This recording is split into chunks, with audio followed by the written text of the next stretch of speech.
ছবি তুলে নাই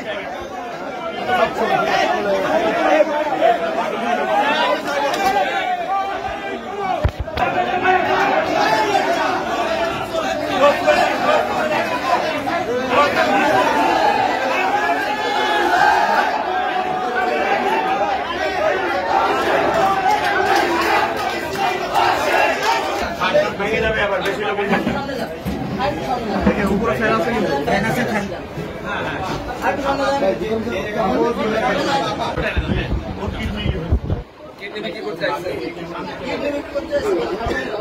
একটু সামনে আসেন সামনে আসেন সামনে আগে জানালো আরো সামনে আসেন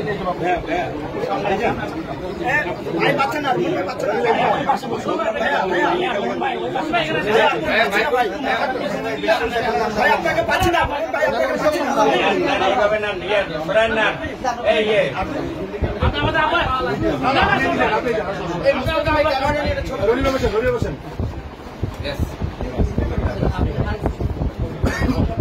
একটু সামনে আসেন আপনারা একটু সামনে আসেন এই ফ্যানটা অফ করে দিতে পারবো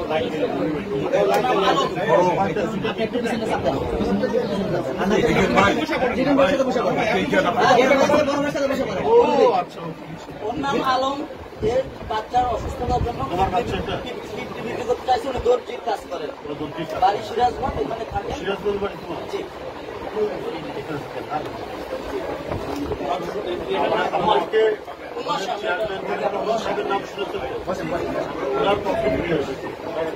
সংগঠন আছেন আমরা বিএনপি পরিবার সাথে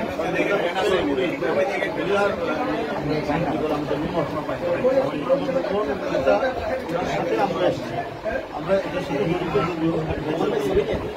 আর স্থানীয় নেতা হিসেবে হচ্ছে আমাদের ব্যারিস্টার অসীম শক্তিপুরের নাম করা ব্যারিস্টার আমাদের কথা সেই আসছে আর চেয়ারম্যান সাহেব তারেক রহমানের সাথে শুনে অত্যন্ত ব্যথিত মর্মাহত হয়েছেন এবং আমাদেরকে পাঠিয়েছেন আমাদের ইউনিয়নের নেতৃত্বে মানে যাতে আপনাদের চিত্র বিক্রি করা না লাগে এই জন্য আমরা আমাদের দিক থেকে যতটুকু সহযোগিতা দেওয়া করবে আর এখানে আমাদের নেতা আছে অসীম যতটুকু দেখা দেখবেন ইনশাআল্লাহ না হয় আল্লাহর কাছে দোয়া করছি আল্লাহ যেন বাচ্চাদেরকে সুস্থ করে দেয় এবং আপনারাও যাতে সুস্থ থাকেন সেটাই দোয়া করবো এবং যত ধরনের সহযোগিতা হবে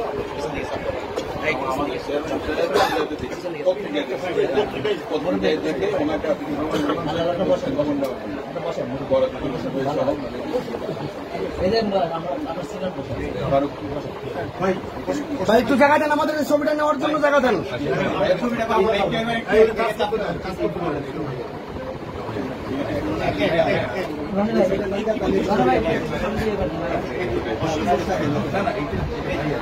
জি জি ভাই এই সময় সোনারকে ভালো ছিল ওইখানেই বসে ভালো হয় ভাই বসবো না ট্রিটমেন্টের কাজটা হবে হ্যাঁ ওইটা আপনি জানাবেন আমাদের এই যে এখানে আমাদের শহীদুল সাহেব মহানগর এই অঞ্চলের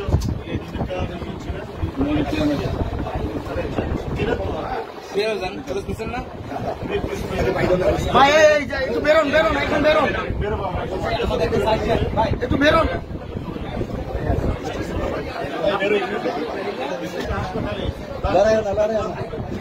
সবাই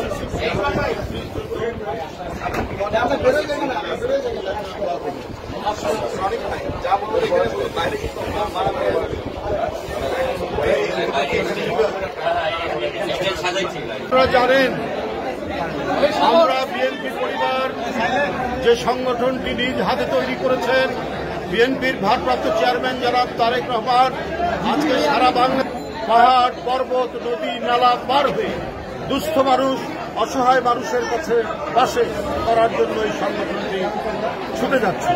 আপনারা জানেন আজকে ঢাকা শহরেরই একটি অঞ্চল বেশ দুর্গম এই অর্থে যে একেবারে রাস্তাঘাট যথেষ্ট ছোট, এইখানে নিম্নজীবী মানুষ নিম্ন মধ্যবিত্ত মানুষের বাসই বেশি। এখানে একটি ছোট্ট সংবাদ বিএনপির ভারপ্রাপ্ত চেয়ারম্যান জনাব তারেক রহমানের দৃষ্টিগোচর হয়। সেটি হল যে নিজেদের মাসুম বাচ্চা হুমায়সা তার চিকিৎসার জন্য তার বাবা মা নিজেদের কিডনি বিক্রি করে দিতে চেয়েছে। এই মর্মস্পর্শী সংবাদটি জানার পরে আমরা বিএনপি পরিবারের আহ্বায়ক বিশিষ্ট সাংবাদিক আতিকুর রহমান রুমন তাকে তিনি জানান, তার সদস্য সচিব মিথুনকে জানান যে অবিলম্বে এই পরিবারের সাথে যোগাযোগ করার জন্য। তারা দ্রুততার সাথে এই পরিবারে যোগাযোগ করেছে এবং যোগাযোগ করে আজকে সংগঠিতভাবে আমাদেরকে নিয়ে এসছে। আপনারা জানেন আমাদের এখানে আছেন আমাদের এই এলাকার আপনাদের অত্যন্ত পরিচিত সুপ্রিম কোর্টের সিনিয়র আইনজীবী ব্যারিস্টার নাসিরউদ্দিন অসীম, সাবেক ছাত্রনেতা, আমাদের বিএনপি জাতীয় নির্বাহী কমিটির আন্তর্জাতিক বিষয়ক সম্পাদক এখানে উপস্থিত রয়েছেন। আমাদের জাতীয় নির্বাহী কমিটির কোষাধ্যক্ষ, আমরা বিএনপি পরিবারের অ্যাডভাইজার সাবেক এমপি রাশিদুজ্জামান মিল্লাত এবং আমরা বিএনপি পরিবারের আরেকজন অ্যাডভাইজার ইঞ্জিনিয়ার আশরাফ উপস্থিত রয়েছেন। সদস্য সচিব আমরা বিএনপি পরিবারের কৃষিবিদ মকসুদুল মোমিনিন মিথুন সহ এখানে আমাদের স্থানীয় নেতৃবৃন্দ আছেন, মনিক সাহেব আছেন, আরো অনেকে আছেন।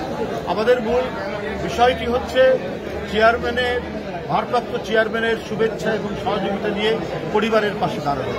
পরিবারটি একেবারেই নিম্ন মধ্যবিত্ত, খেটে খাওয়া মানুষ, কিন্তু এত শিক্ষিত পরিবার। ওই বাচ্চা মেয়েটির মা ইংরেজিতে বদরুন্নের সাথে মাস্টার্স করছে, তার বাবা বাংলায় অনার্স কমপ্লিট করে এবং অনার্স মাস্টার্স করছে ঢাকা কলেজ থেকে।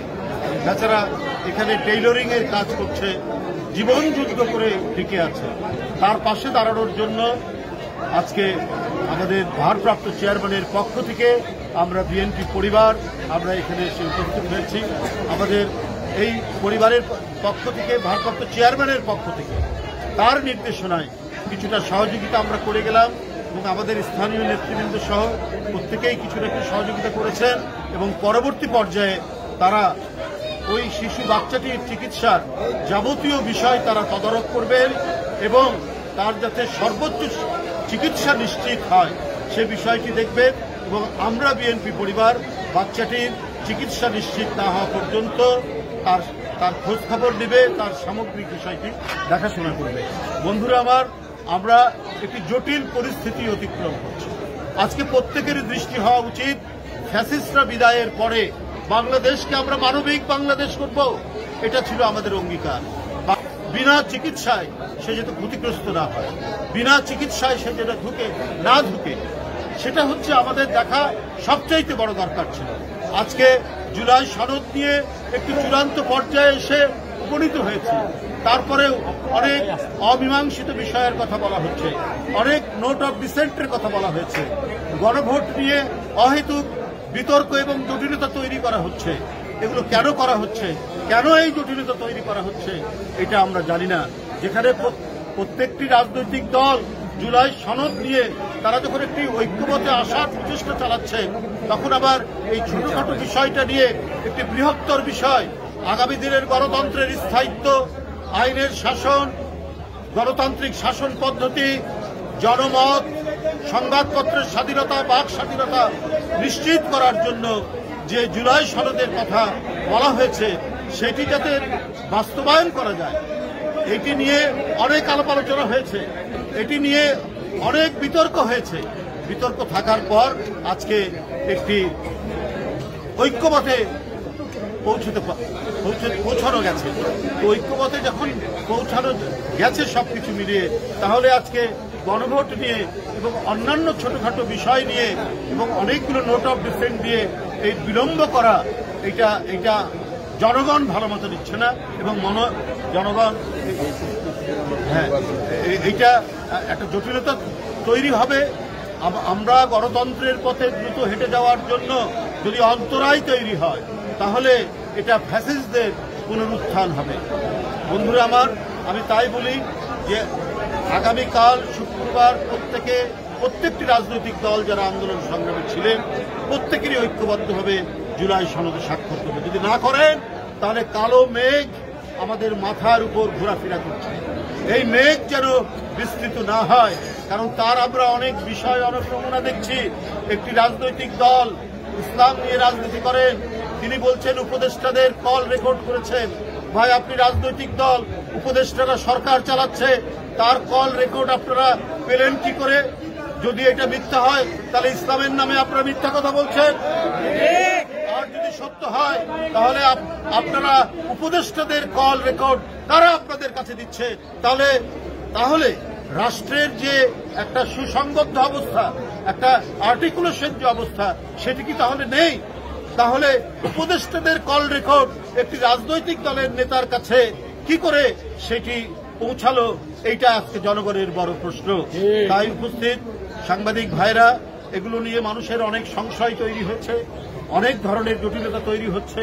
কোনোভাবেই যাতে গণতন্ত্র বিনাশী, মানব হত্যাকারী, শিশু হত্যাকারী, তরুণ হত্যাকারী, 1400-1500 স্কুলের ছাত্র, প্রাইমারি স্কুলের ছাত্র, ইউনিভার্সিটির ছাত্রকে যারা হত্যা করে বাংলাদেশের রাজপথ যারা রক্তে রঞ্জিত করেছে, তাদের প্রত্যাবর্তনের যারা সুযোগ করে দেবে, জনগণ তাদেরকে ক্ষমা করবে না। আমি আর বক্তব্য বাড়াবো না। আমি আশু সুস্থতা কামনা করছি। হুমায়সা, যার চিকিৎসার জন্য তার বাপ মা কিডনি বিক্রি করতে চেয়েছিল, আজকে অনেকেই এখানে এগিয়ে আসছেন। এই কথা শুনে চেয়ারম্যান সাহেব যখন আমাদেরকে পাঠানোর পরে অনেকেই তারা সহযোগিতার কথা বলছেন। ইনশাল্লাহ তার বাপ মায়ের আর সেটি করতে হবে না, সে চিকিৎসা নিশ্চিত হবে। আমরা তার জন্য দোয়া করব। আমরা আরও দোয়া করব এদেশের কোটি কোটি মানুষের সমাদৃত নেত্রী, জনপ্রিয় নেত্রী, তিনি আজ দীর্ঘদিন ধরে অসুস্থ। গতকাল অনেক রাত্রে তাকে নিয়ে যাওয়া হয়েছে এবার কেয়ার হাসপাতালে। আমরা তার জন্য দোয়া করব যে আল্লাহ যেন তাকে সুস্থতা দান করেন। তার মতো একজন দেশপ্রেমিক জাতীয়তাবাদী নেত্রী আজকের দেশের এই ক্রান্তিকালে, সংকটকালে তার নেতৃত্ব জনগণের কাছে অত্যন্ত গুরুত্বপূর্ণ। তাই আল্লাহ যেন তাকে সুস্থতা দান করেন। আমাদের ভারপ্রাপ্ত চেয়ারম্যান যিনি আমাদেরকে পাঠিয়েছেন, আমরা তার সুস্থতা কামনা করে আমার বক্তব্য। আমার মেয়ে অসুস্থ, এটা নিয়ে আমরা অনেক সাফার।